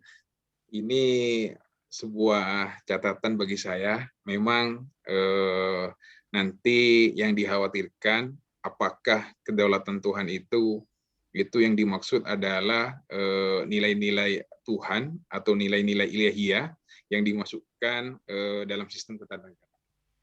Tentu membahas kedaulatan Tuhan maka pasti ada hubungannya dengan nilai-nilai ketuhanan. Tapi posisi penelitian saya ini adalah untuk merumuskan dan menemukan konsep kedaulatan Tuhan yang ideal dalam sistem ketatanegaraan. Misalnya kalau di pembentukan peraturan perundang-undangan di bagian atas itu disebut irah-irah misalnya dengan rahmat Tuhan yang Maha Esa. Kalau misalnya tidak ada itu, maka undang-undang itu misalnya tidak sah. Apa hanya sebatas itu?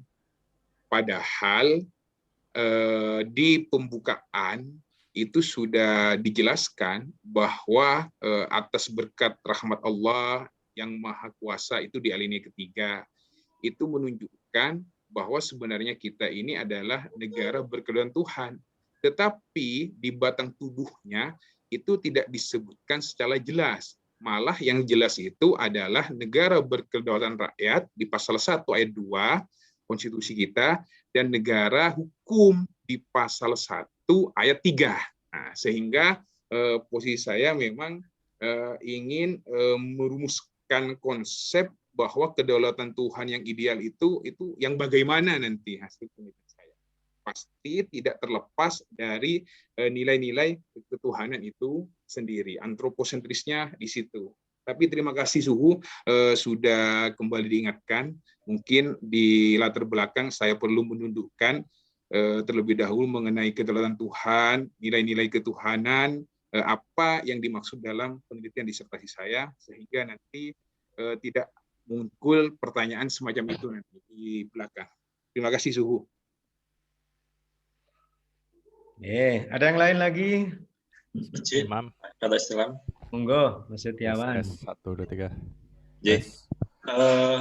Pak Imam, kalau menurut saya mungkin apakah ini bisa jadi antara kekaburan makna terkait dengan kedaulatan Tuhan, atau mungkin tadi berdasarkan penjelasannya Pak Imam, apakah mungkin terjadi konflik di sini? Karena tadi dikatakan bahwa di atas itu menemukan penggunaan kata-kata yang menunjukkan ada kedaulatan Tuhan, sedangkan di bawah itu di pembukaan itu ada kedaulatan rakyat. Nah, apakah mungkin problem hukumnya bukan hanya sekedar kekaburan, tetapi justru konflik di dalam satu aturan yang sifatnya grundnorm, kok ternyata ada dua konsep yang berbeda. Nah, itu dari saya. Terima kasih. Ya, pertanyaan yang bagus Mas Imam. Mas Wawan, terima kasih kembali sudah diingatkan. Sebenarnya dalam merumuskan isu hukum, saya ini bisa dikategorikan masuk ke konflik karena berbagai teori kedaulatan yang ada, dan juga bisa masuk ke kabur karena memang tidak diatur dan disebutkan secara jelas di dalam pasal atau ayat atau di dalam batang tubuh konstitusi dan batang tubuh peraturan perundang-undangan.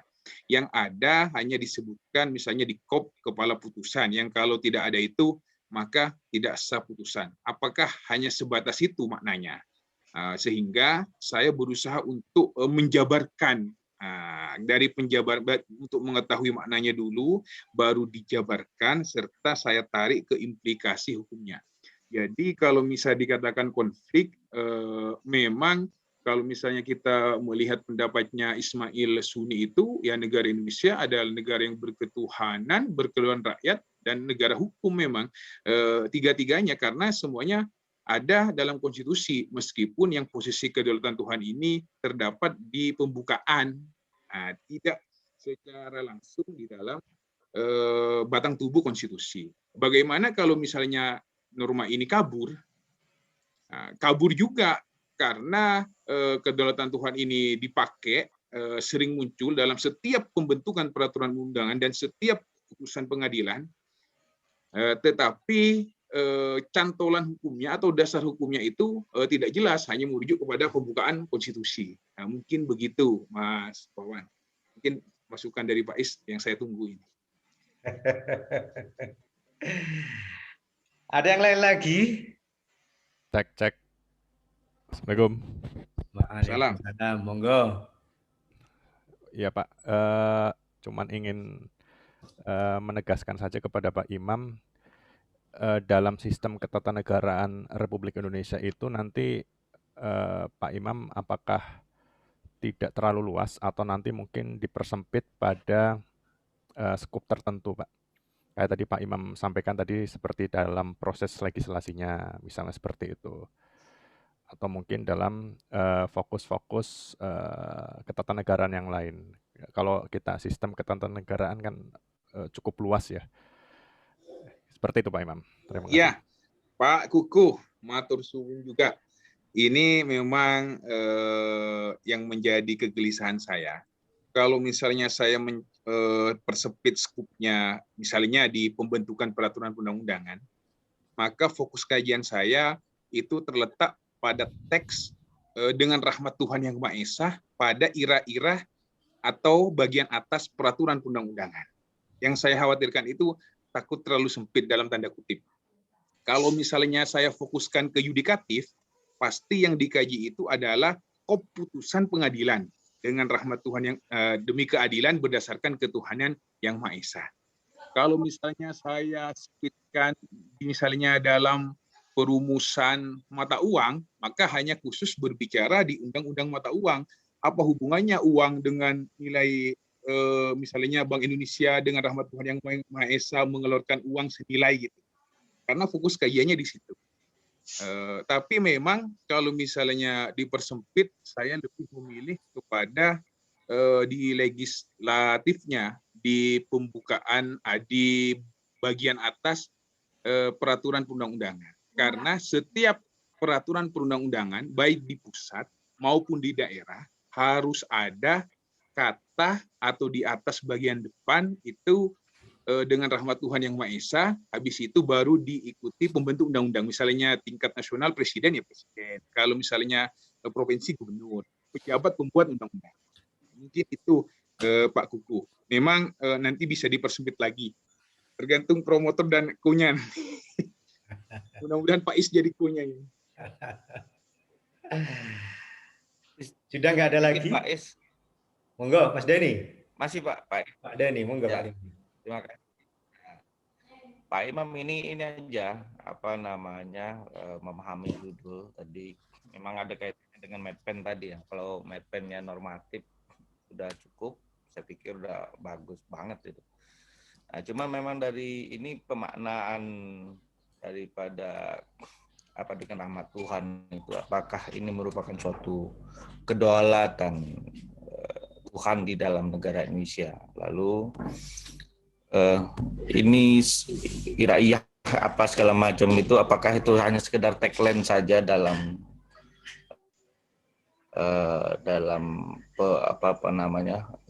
sistem pembuatan satu produk hukum di Indonesia atau dia merupakan bagian dari sistem ketatanegaraan. Nah, perlu dipahami mungkin kalau dia bagian dari sistem ketatanegaraan tentu ya diatur di dalam Undang-Undang Dasar 1945 tentang kedaulatan Tuhan itu.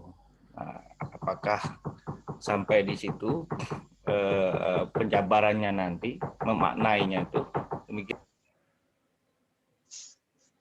Iya, Pak Denny, Ya, terima kasih. lanjut, pertanyaannya bagus-bagus semua sudah. Ayo, ini substansi loh.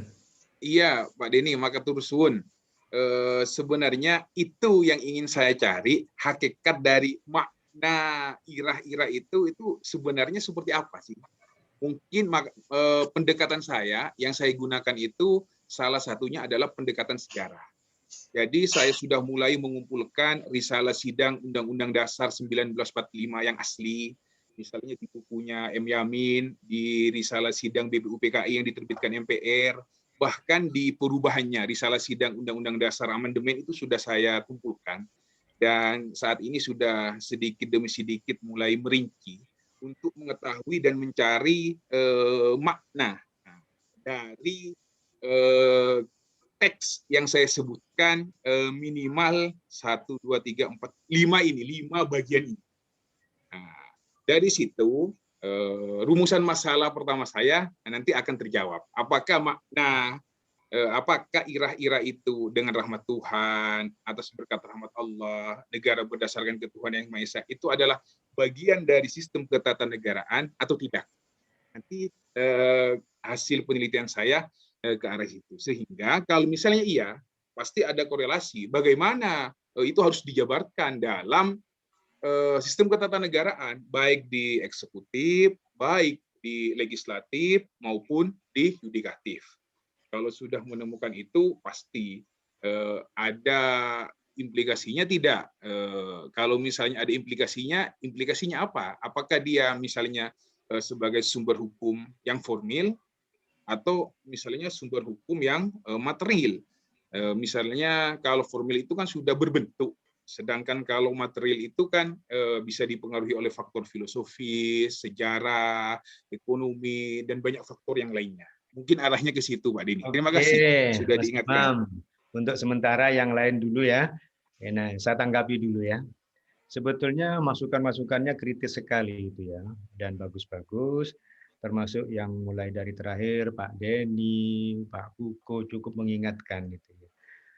Nah, dari judul saja sebetulnya kalau dikritisi itu ini makna dan penjabaran kedaulatan Tuhan serta implikasi hukumnya dalam sistem ketatanegaraan Republik Indonesia. Ya, walaupun sudah banyak proposisinya, tadi teorinya itu ya begitu disandingkan dua proposisi, di tengah-tengahnya sudah muncul masalah itu. Nah, ini gampang, orang berkelit, bersilat lidah gampang ketahuannya. Ya, contoh misalnya, seperti Pak Denny tadi menyatakan, awas loh, itu hanya irah-irah, gitu kan ya. Apakah irah-irah semacam itu sudah pantas, sudah tepat dikatakan sebagai sistem ketatanegaraan? Nah, lalu enggak mau kalah ini Mas Imam itu. Ya iya, justru itu yang dicari. Padahal tidak. Coba lihat di pertanyaannya. Nah, di pertanyaannya itu enggak begitu Mas Imam. Justru menanyakan apa makna kedaulatan Tuhan sebagai pondasi dasar bangsa dalam sistem ketatanegaraan, bukan beda. Paham itu ya? Yang Anda tadi maunya, kayak yang pernyataan tadi itu ya, irah-irah dengan sistem ketatanegaraan, proposisinya itu. Nah, artinya bahwa dari pendapat Pak Denny itu jangan hanya semata-mata tiba-tiba karena ada irah-irah itu dengan rahmat Allah, dengan macam-macam itu, ya. Lalu itu dimaksudkan sebagai sistem ketatanegaraan gitu kan. Atau mungkin nama lain itu yang paling tepat itu apa gitu kan namanya itu. Nah. Tapi kalau memang itu Anda menanyakan dan memberikan nama tentang sistem ketatanegaraan, harus ada pertanggungjawaban konsep. Termasuk juga mempertanggungjawabkan konsep kedaulatan Tuhan itu. Gitu ya.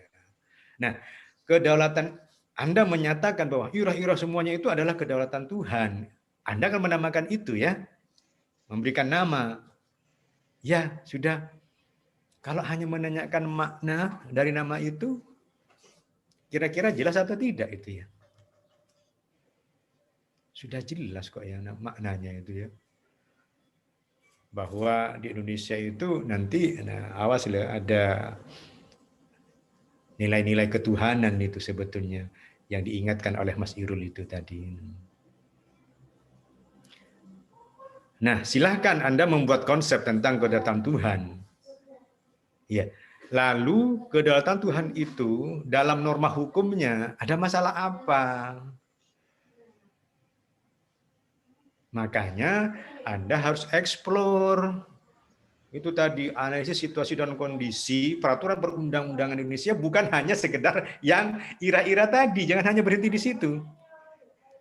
Dari sisi ide ini bagus sebetulnya, tetapi nah perlu ditempa, perlu dimasukkan ke dalam proses metode penelitiannya.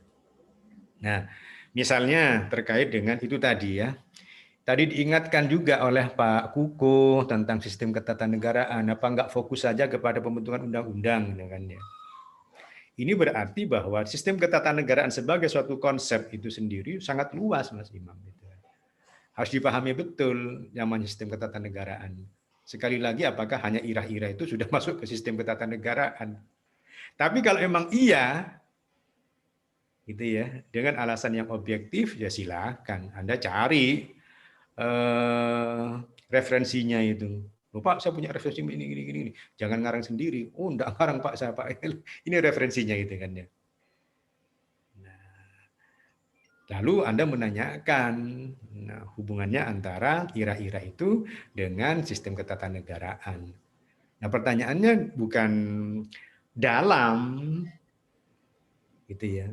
Tetapi bukan dalam artinya bukan dalam ketatanegaraan Indonesia, tetapi apakah memang merupakan sistem ketatanegaraan, itu jadinya pertanyaannya. Dan itu tidak mempersoalkan masalah makna. Nah, ingat setiap kata dalam judul, setiap kata, setiap konsep itu artinya besar sekali itu. Makanya dikatakan pertanggungjawaban konseptual itu ya. Nah, makna. Nah, kembali ke judul makna. Ini kan sebetulnya kan makna kedaulatan Tuhan itu kan. Apa sih makna kedaulatan Tuhan itu? Anda buat-buat sendiri kok. Sebetulnya kan paling tepat seandainya apa sih makna irah-irah itu? Apa sih makna bagi, demi, ketuhanan yang masa demi, Allah, macam-macam. Kan itu sebetulnya itu. Satu. Terus penjabaran. Penjabaran kedaulatan Tuhan. Dalam apa? Masa kedaulatan Tuhan dalam sistem ketatanegaraan? Kan dalam norma hukum itu sebetulnya. Bisa dipahami, sehingga dari judul ini sebetulnya termasuk tadi dari saya ingat Mas Faro ya menanyakan apa perlu implikasi ditulis itu katanya. Kan cukup saja sebetulnya. Nah, kalau memang Anda tentunya harus pertanggungjawaban ya. Penjabaran kedaulatan Tuhan dalam apa? Kan bermacam-macam itu. Ada di dalam peraturan perundang-undangan, ada dalam putusan hakim, ada. Masa ini dipertanyakan, masa ini sistem ketatanegaraan? Kan bukan. Nah, sudah cukup untuk menghubungkan gitu ya.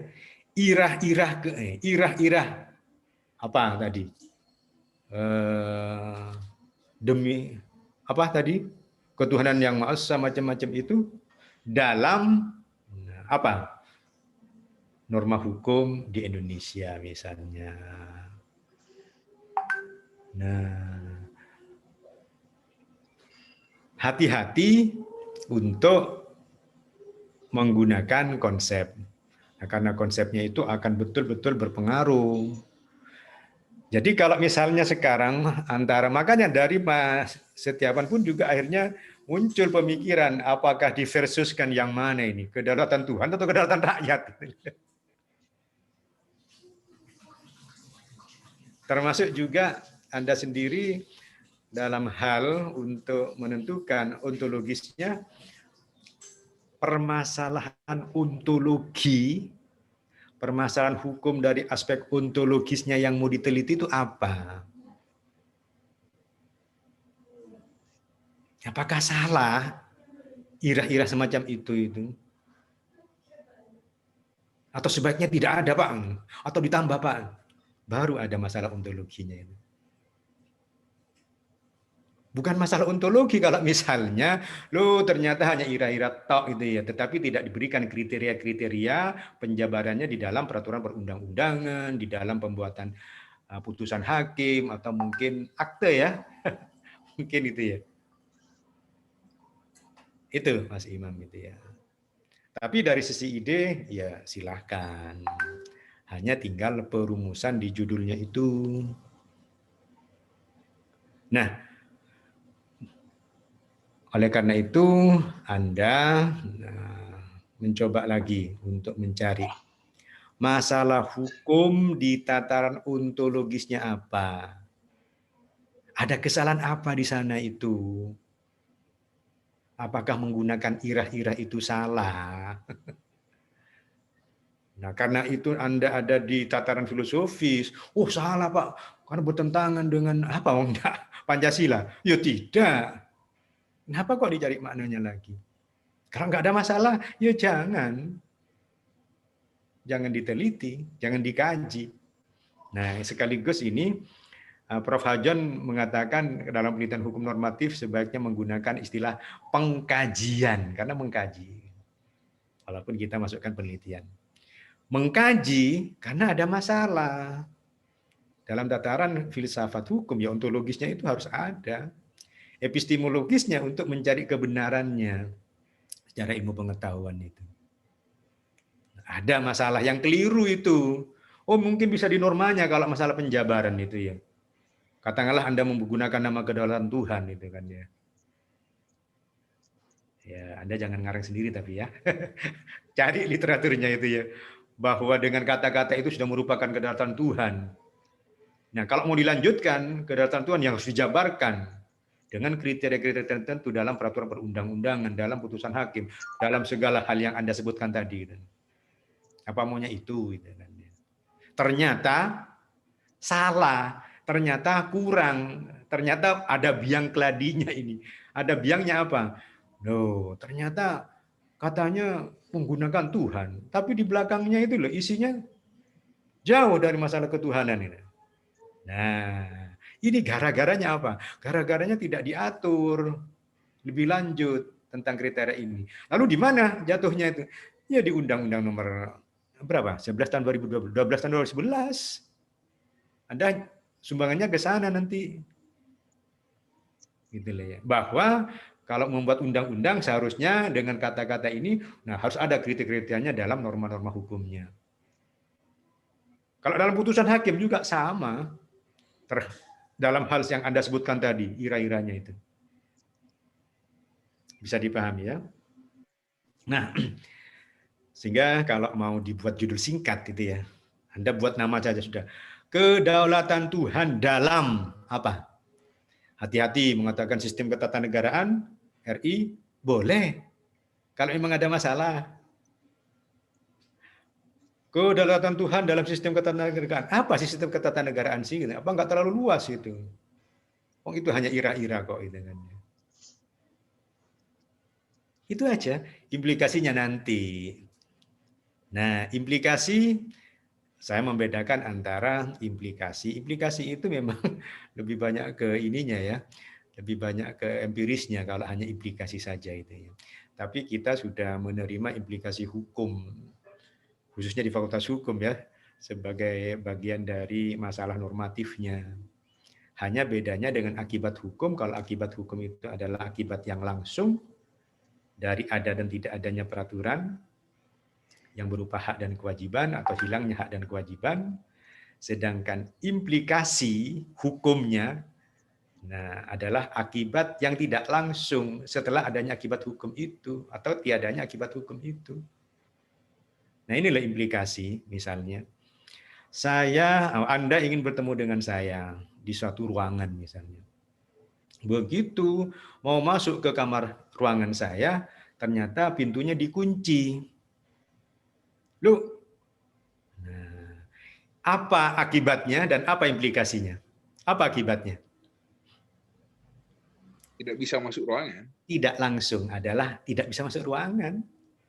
Itu akibat, itu hak dan kewajibannya itu. Itu akibat hukum itu. Gitu ya. Implikasinya akibat tidak masuk ruangannya itu. Tidak bisa diambil barang-barangnya yang di dalam. Macam-macam nanti. Ya, Anda tidak bisa ketemu langsung dengan saya yang jelas itu ya. Dan Anda tidak bisa melihat gambar-gambar Mona Lisa, pemandangan yang ada di ruangan saya. Anda tidak bisa menikmati teh hijau yang saya minum, mungkin saya tawarkan kepada Anda. Bismillahirrahmanirrahim.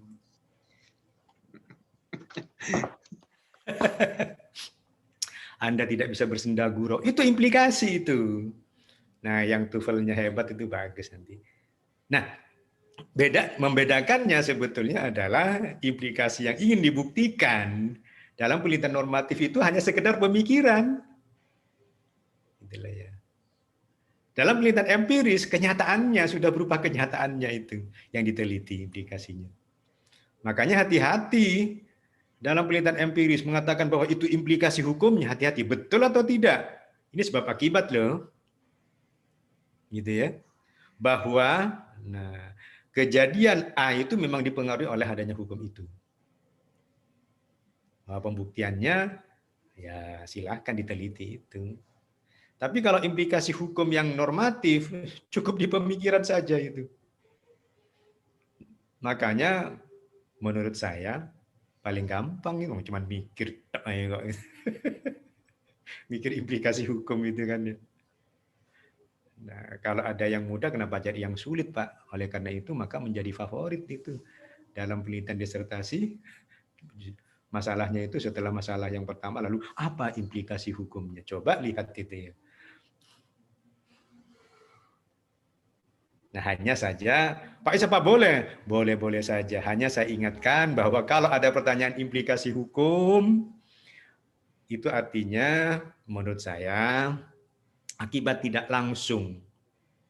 Nah, dengan adanya hukum itu atau dengan tidak adanya hukum, atau akibat dari akibat hukum. Akibat dari akibat hukum. Nah, hati-hati. Biasanya kadang-kadang lupa bahwa implikasi hukum itu sudah disampaikan di latar belakang masalah. Kalau sudah disampaikan latar belakang masalah, sudah diketahui kenapa kok ditanyakan. Gitu. Karena bisa jadi si peneliti tidak mulai dari masalah hukumnya. Atau masalah hukumnya nggak benar. Jadi, untuk masalah hukumnya yang Pak Imam Sukadi itu banyak sebetulnya. Kalau memang kedaulatan Tuhan mau dikaitkan dengan sistem ketatanegaraan, pertanyaannya apa? Betul memang bahwa irah-irah itu merupakan bagian dari sistem ketatanegaraan. Menanyakan itu apa pentingnya, gitu kan ya. Nah, oleh karena itu maka sebaiknya coba dicari dulu kembali ke permasalahan hukum yang menurut saya ada berapa? 4 atau 5 saya itu ya. Kosong gitu ya. Uncompletely, tidak lengkap, kabur, terus bertentangan dan bertentangan konflik antar norma hukum yang satu dengan yang lainnya dan bertentangan dengan nilai-nilai, khususnya nilai-nilai Pancasila atau azas-azas yang sesuai dengan Pancasila. Coba cari ke sana itu ya dalam penelitian hukum normatif.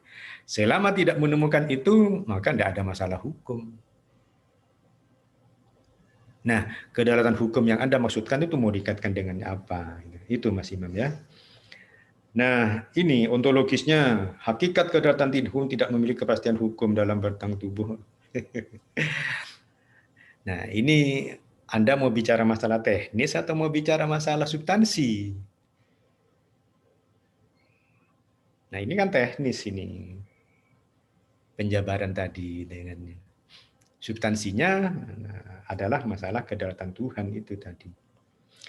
Epistemologisnya, pentingnya kedaulatan Tuhan sebagai fondasi dasar kehidupan. Ya, bukan begitu cara menulis epistemologisnya itu ya. Di mana letak kesalahan dari kedaulatan Tuhan dalam pengaturan penormaan hukum itu? Itu yang dimasukkan.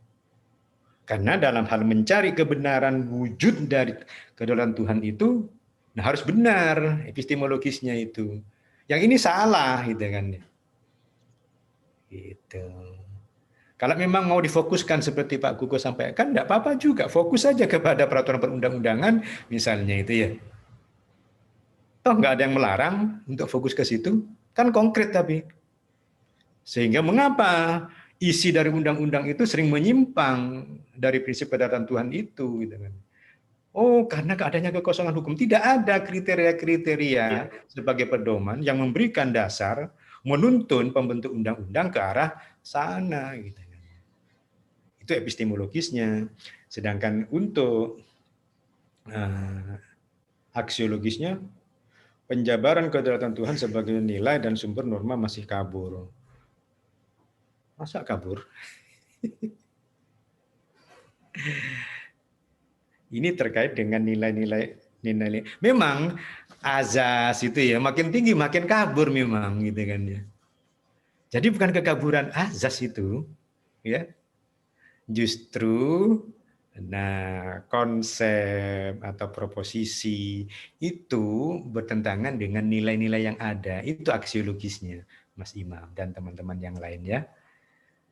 Nah, jadi dalam hal penulisan ontologi tentang keberadaan hakikat masalah penelitian, epistemologis ada kesalahan gitu ya dalam hal mencari kebenaran itu dalam peraturan perundang-undangan, dalam putusan hakim dan seterusnya.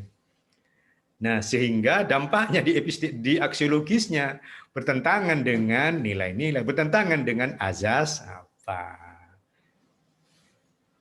Begitu Bapak Ibu yang dapat saya jelaskan, termasuk kan yang pokok-pokok itu ya. Nah, yang terakhir apalagi? Nah, sudah semua saya bahas untuk yang dari teman-temannya. Rumusan masalah. Oh ini, jangan menggunakan kata sejauh mana ini ya, sejauh mata memandang.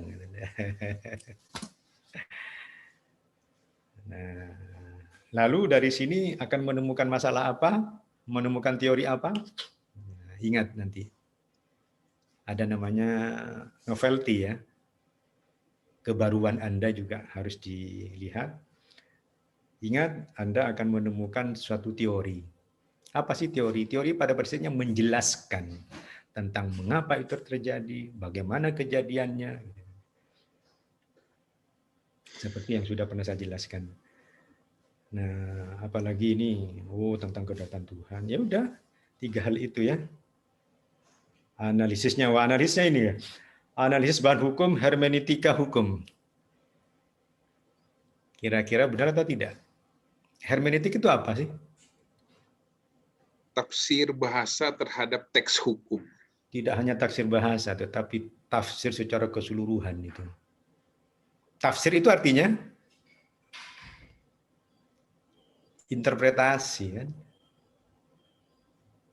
Memahami makna. Nah, diperlukan hermeneutik itu manakala ada teks yang tertulis dalam norma hukum itu menimbulkan penafsiran ganda. Wah, kita pakai hermeneutik, kita pakai penafsiran. Agar temukan dulu maknanya itu. Baru kita analisis. Nah, mestinya analisisnya bukan hermeneutik, bukan penafsiran. Analisisnya adalah preskriptif atau normatif. Setelah kita membaca ketentuan peraturan perundang-undangan, putusan hakim, perjanjian, lalu dianggap itu menjadi ada masalah hukumnya.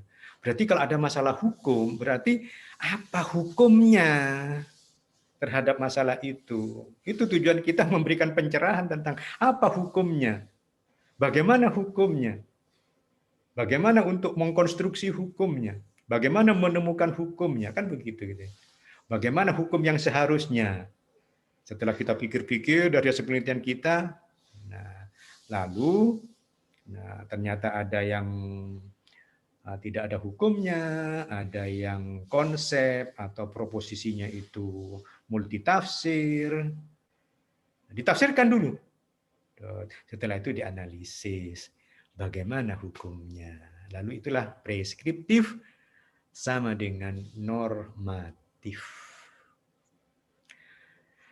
Saya kira itu Mas Imam ya, untuk teman-teman yang lain. Nah, bisa seperti itu ya. Yang lugas saja lah, yang lugas saja mulai dari judul. Yang penting ada 2 ide, 2 proposisi. Gabung aja sudah. Biasanya gabungnya dalam tahap. Gitu ya. Nah, jadilah judul penelitian hukum yang normatif. Saya kira pertemuan kita sudah sangat lama, sudah banyak memakan waktu yang lama. Saya kira sudah cukup, sampai sekian dulu perjumpaan kita. Dan saya ingatkan lagi untuk UTS-nya, 2 minggu setelah hari ini, baik 1 minggunya untuk yang empiris ya Mas Faro ya, 1 minggunya untuk yang normatif, tapi jadi 1 nanti dikumpulkan ke meja redaksi saya. Oke, siap. Hard copy. Sekian, mohon maaf jika ada kesalahan. Sampai jumpa di lain kesempatan. Wabillahi taufiq wal hidayah. Wassalamualaikum warahmatullahi wabarakatuh. Waalaikumsalam. Waalaikumsalam warahmatullahi wabarakatuh. Terima kasih Bapak